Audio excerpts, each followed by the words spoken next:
Hello viewers, welcome back to our channel. నా పేరు మెతుషల.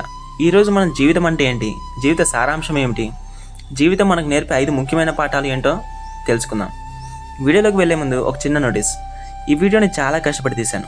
దానికి ఫలితంగా చాలా అంటే చాలా బాగా వచ్చింది. కొంచెం కాన్సన్ట్రేట్ చేసి ఎండ్ వరకు చూడండి. ప్రతి ఒక్కరికి జీవితం అనేది ఒక పుస్తకం అయితే అందులోని చివరి పేజీల్లో ఉండే ఒకే ఒక్క మాట, ఇది నా జీవితం. ఆ పుస్తకం మధ్యలో నువ్వు పుట్టిన తేదీలు ఉండొచ్చు, నువ్వు మొదటిసారి వేసిన అడుగులు ఉండొచ్చు, ఫ్రెండ్స్తో మనం చేసిన అల్లరి ఉండొచ్చు, ప్రేమించిన అమ్మాయి ఉండొచ్చు, ఆనందించిన రోజులు ఉండొచ్చు, బాధించిన రోజులు ఉండొచ్చు. అలా గెలిచిన విజయాల నుండి ఓడిన తరుణాల వరకు ఎన్నో ఉండొచ్చు. కానీ చివరికి నీకంటూ మిగిలేది నువ్వు నేర్చుకున్న పాఠాలు, నిన్ను ఆదరించిన మనుషుల జ్ఞాపకాలు. ఈ క్షణం మనం అనుభవిస్తున్న ఈ సుఖ సంతోషాలు, బాధలు, కష్టాలు అన్నింటినీ పక్కన పెట్టి జీవితం అనే ట్రాన్స్లోకి వెళ్దాం రండి. ప్రపంచంలో ఒక రోజుకి 1,50,000 మంది చనిపోతున్నారంట.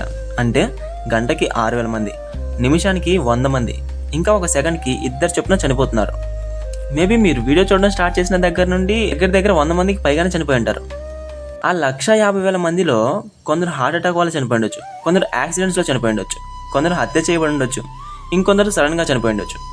కారణాలు వేరే వేరే అయినా వారిలో ఏ ఒక్కరికి నేను ఇవాళ చనిపోబోతున్నాను అని తెలిసి ఉండదు. నీటిపైన తేలే నీటి బుడగ లాంటిది మన జీవితం. కళ్ళు మూసి తెరిచేలోపు చావు మన కళ్ళ ముందుండొచ్చు. మనం పుట్టడం మనల్ని కనిపించిన అమ్మానాన్నల చేతిలో ఉండొచ్చు, కానీ చావు ఎవరికి ఎప్పుడు ఎలా వస్తుందో ఎవ్వరు చెప్పలేరు. ప్రపంచాన్ని తన డ్యాన్స్తో అదరకొట్టిన మైకేల్ జాక్సన్ అంత డబ్బు ఖర్చు చేసి తన ఆరోగ్యం పట్ల ఆయన తీసుకున్న జాగ్రత్త ఆయన్ని మరణం నుంచి కాపాడగలిగాయా? లేదు. అందమైన ఈ రంగుల ప్రపంచంలో పుట్టిన ప్రతి జీవి ఏదో ఒక రోజు చనిపోవాల్సిందే. కానీ బ్రతికినన్ని రోజులు ఎలా బ్రతికావు అన్నదే జీవితం. మనందరి జీవితం ఒక్కోలా ఉంటుంది. అందరూ ఖచ్చితంగా 100 సంవత్సరాలు బ్రతకకపోవచ్చు, కానీ ప్రతి ఒక్కరికి కామన్గా జీవితం కొన్ని పాఠాలు నేర్పుతుంది. అందులో కొన్ని నవ్వుతూ ఉంటే ఇంకొన్ని ఏడుస్తూ ఉంటాయి. మన జీవితకాలం అయిపోయే కొద్దీ జీవితం గురించి మనం గ్రహించే అసలైన అర్థమే జీవిత సారాంశం. అలా జీవితం మనకి నేర్పిన కొన్ని పాఠాలలో ముఖ్యమైనవి 5. 1. కాలం విలువ తెలుసుకోవాలి. 2. మనిషి విలువ తెలుసుకోవాలి. 3. అహంకారాన్ని వదిలివేయాలి. 4. ఉన్నదాంతో సంతోషంగా ఉండాలి. 5. ఎప్పుడూ నవ్వుతూ బ్రతకాలి. ఈ 5 పాఠాలని కొంచెం లోతుగా అర్థం చేసుకునే ప్రయత్నం చేద్దాం రండి. మొదటిది, కాలం విలువ తెలుసుకోవాలి. కాలం సింహాసనం మీద కూర్చున్న రాజు లాంటిది.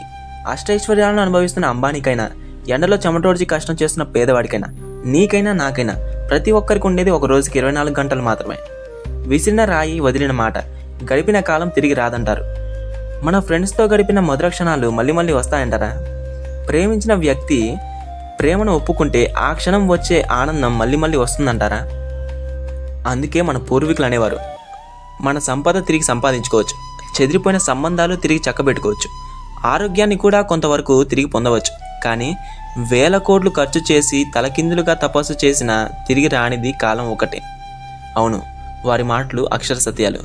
గడిచిపోయిన కాలం మళ్ళీ మళ్ళీ రాదేమో, కానీ ఈ క్షణాన్ని నువ్వు సద్వినియోగం చేసుకుంటే నీ తలరాత మారిపోవచ్చు. 2. మనిషి విలువ తెలుసుకోవాలి. ఒకసారి ఊహించండి, మనకి జన్మనిచ్చిన అమ్మ, పెంచి పెద్ద చేసిన నాన్న, మనల్ని ఎప్పుడు నవ్వించే మన ఫ్రెండ్స్, లవ్ చేసిన అమ్మాయి మన జీవితంలో లేకుంటే ఎలా ఉంటుంది? మనం బాధలో ఉన్నప్పుడు భుజం తట్టేవారు, గెలిచినప్పుడు చప్పట్లు కొట్టేవారు, ఓడినప్పుడు ఓదార్చేవారు.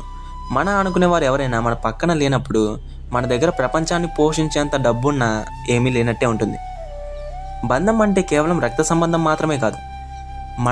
మనతో పాటు నవ్వేవారు, ఏడిస్తే ఆ బాధను పంచుకునేవారు అందరూ మన బంధువులే. మనుషుల మధ్య ఈ గొడవలు, ద్వేషాలు, పగలు అన్నీ కామనే, కానీ అవి టెంపరరీ ఫీలింగ్స్ అని గుర్తించాలి. చనిపోయాక శవం ముందు కూర్చొని ఏడవడం కంటే బ్రతికి ఉన్నప్పుడు అతని విలువ తెలుసుకొని ఆనందంగా ఉండడం మంచిది. 3. అహంకారాన్ని వదిలివేయాలి. మన దగ్గర ప్రపంచాన్ని గెలిచేంత శక్తి, నైపుణ్యాలు ఉన్నప్పటికీ అహంకారం ఉన్నంత వరకు మనం పైకి ఎదగలేం. ఇది అర్థం కావడానికి ఒక చిన్న రాజు కథ చెప్పుకుందాం. అందమైన రాజ్యంలో ఒక గొప్ప రాజు ఉండేవాడంట. అతని రాజ్యమంతా సుఖ సంతోషాలతో కలకల్లాడుతూ ఉండేది. ఒకసారి గొప్ప గొప్ప రాజుల కూడిక సభలో ఈ రాజు ప్రసంగిస్తూ, నాకంటే గొప్పవాడు, వీరుడు, శూరుడు మీలో ఏ ఒక్కడూ లేకపోవడం అవమానం అని అన్నాడంట. అప్పటి నుండి అతని రాజ్యం మీదకి ఎందరో రాజులు యుద్ధానికి వచ్చేవారు. ఆ యుద్ధాల వల్ల రాజ్యం చెదిరిపోయింది. అన్నీ కోల్పోయిన రాజు ఒక ఋషి దగ్గరికి వెళ్ళి ఇలా అడిగాడంట, ఓ మహర్షి, నా ఈ పతనానికి గల కారణం ఏమిటి, సెలవివ్వండి స్వామి అని అడిగాడంట. దానికి ఆ ఋషి లేచి అతని కుండ నిండా నీరుని తీసుకొచ్చి, ఓ రాజా, ఈ కుండలోని నీరు మీ జీవితం అని చెప్పాడు. అలాగే పక్కనే బురదలో ఉన్న ఒక రాయిని తీసుకొచ్చి, ఇదిగో ఇది మీ అహంకారం అని చెప్పాడు. ఆ రాయిని ఆ నీటిలో వేసి, ఇప్పుడు ఈ కలుషితమైన నీరు అహంకారంతో కూడిన మీ జీవితం, ఇప్పుడు ఈ నీరు పారవేయడానికి తప్ప తాగడానికి పనికిరావు అని అన్నాడంట. అవును, అహంకారం మనిషి జీవితాన్ని నాశనం చేస్తుంది. అహంకారం మిర్రర్ లాంటిది. అది మన రూపాన్ని మాత్రమే చూపిస్తుంది, మనలోని లోపాలని చూపించలేదు. రూపాన్ని చూసి మురిసిపోక లోపాలని గమనించి అణిగిమణిగి ఉండడం నేర్చుకోవాలి. 4వది, ఉన్నదాంతో సంతోషపడాలి. ఈ విశ్వానికైనా అంతం ఉంటుందేమో కానీ మనిషి కోరికలకు మాత్రం అంతం ఉండదు. తనకి ఎన్ని ఉన్నా ఇంకేదో కావాలన్న మనిషి తాపత్రయం అతని జీవితానికి ప్రశాంతతని దూరం చేస్తుంది. మనిషి ఒక కోరిక నెరవేర్చుకుంటే వెంటనే ఇంకొక కోరిక పుడుతుంది. ఇలా చూస్తే మనిషి జీవితం మొత్తం కోరికల వెంట పరుగులు పెట్టడమే అవుతుంది.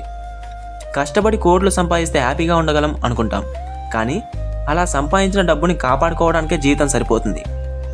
లక్షల కోట్ల డబ్బున్న బిలియనియర్లు తమ జీవితాన్ని ఒత్తిడితో, భయంతో, లేనిపోని ఆరోగ్య సమస్యలతో జీవిస్తుంటారు. కానీ ఏమీ లేని ఒక రైతు తనకున్న చిన్న భూమిలో కష్టపడి సంతోషంగా జీవించగలడు. అతనికి లగ్జరియస్ కార్లుండవు, కానీ కళ్ళ నిండా నిద్ర ఉంటుంది. కోట్ల విలువ చేసే ఆస్తి లేకున్నా కడుపు నిండా తిండి ఉంటుంది. మనిషి బ్రతకాలంటే తినడానికి తిండి, తాగడానికి నీరు, పీల్చడానికి గాలి, వేసుకోవడానికి బట్టలు, ఉండడానికి ఇల్లు సరిపోతాయి. దానికి ప్రపంచం పైన యుద్ధం చేయవలసిన అవసరం లేదేమో కదా. 5వది, నవ్వుతూ బ్రతకాలి. వేరే జీవులు నవ్వుతాయో లేదో తెలియదు, కానీ మనిషికి మాత్రం నవ్వు ఒక గొప్ప వరం. నవ్వు కేవలం ఒక భావన మాత్రమే కాదు, అది మనలోని బాధల్ని మాయం చేసే ఒక గొప్ప ఔషధం. ఇది మనకు అర్థం కావడానికి ఒక చిన్న స్టోరీ చెప్పుకుందాం. ఒక చిన్న పల్లెటూరులో ఒక బడుగు జీవితం. ఉదయాన్నే లేచి కూలీ కోసం వెళ్ళే నాన్న. వేసుకోవడానికి చెప్పులు లేకున్నా తినడానికి 3 పూట్ల తిండి ఉండాలి. రోజంతా కష్టం చేసి ఇంటికి తిరిగి చేరుకొని తలుపు తీయగానే నాన్న వచ్చాడు అని పిల్లల కళ్ళల్లో ఆనందాన్ని చూసి ఆ తండ్రి ముఖం చంద్రబింబంలా వెలిగిపోతూ ఉంటుంది. ఆ క్షణం ఆ తండ్రి ముఖం మీద వచ్చే ఆ చిరునవ్వు ఆయన ఆ రోజు చేసిన కష్టాన్ని మర్చిపోయేలా చేస్తుంది. జీవితం అంటే సుఖాలు, బాధలు, ఊహించని మలుపులు ఇంకా ఎన్నో ఉంటాయి. వాటన్నింటినీ చిన్న చిరునవ్వుతో స్వీకరించి ముందుకు సాగిపోతే అదే జీవితం. ఎప్పుడు పోతామో తెలీదు, కానీ ఉన్న ఈ 4 రోజులైనా ఆనందంగా నవ్వుతూ జీవిద్దాం. అలాగే నలుగురిని నవ్విద్దాం. ఏమంటారు? సో ఫైనల్గా నేను చెప్పేది ఏంటంటే, జీవితం అంటే ఎదగడమో లేని దానికోసం పరుగులు తీయడమో కాదు. జీవితం అంటే బ్రతకడం. నువ్వు ధనవంతుడిగా బ్రతికావా, పేదవాడిగా బ్రతికావా అన్నది ముఖ్యం కాదు. నువ్వు బ్రతికిన ఈ చిన్ని జీవితం నీకు ఎంతటి ఆనందాన్ని ఇచ్చింది అన్నదే ముఖ్యం. నలుగురిని జీవితాన్ని చూసినప్పుడు బ్రతికితే వీడిలాగా బ్రతకాలరా అని అనుకోవాలి. దానికి నువ్వు మంచివాడివైతే చాలు, ధనవంతుడు అవ్వాల్సిన అవసరం లేదు. ఇప్పుడు చెప్పిన 5 పాఠాలని మాత్రం మర్చిపోకండి. అలా చూసేసి వెళ్ళిపోకుండా ఒక లైక్ కొట్టి మన ఛానల్ని సబ్స్క్రైబ్ చేసుకోండి. మరొక వీడియోతో మళ్ళీ కలుద్దాం. Bye bye.